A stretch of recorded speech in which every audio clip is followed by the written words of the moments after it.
Welcome to Luca and Miguel. Enjoy the video. You have your document and a backup. Now begin.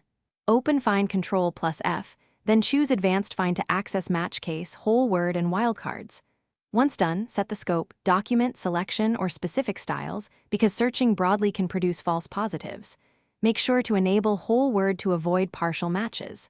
Next, plan what counts as a duplicate: exact text, case-insensitive, or pattern-based. That decision shapes the rest of the process, so decide now and move to pattern searches. You'll now refine the search to pinpoint repeats. Use Advanced Find with wildcards for patterns. This lets you detect variations like plural forms or numeric strings. If the document is large, export to TXT and run a dedupe script, or use Excel to count frequencies. This is faster for thousands of entries. Once matches appear, use highlight or insert comments so duplicates stay visible during manual review. Make sure to iterate with adjusted patterns until the results match your duplicate definition.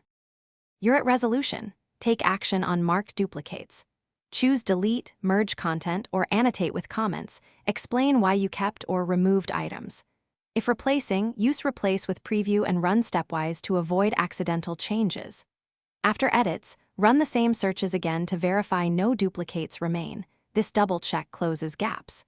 Troubleshoot common issues by normalizing whitespace, clearing hidden formatting, or converting smart quotes. Those often cause missed matches.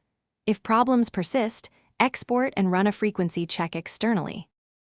Thanks for watching and please subscribe. It's the best investment you'll ever make.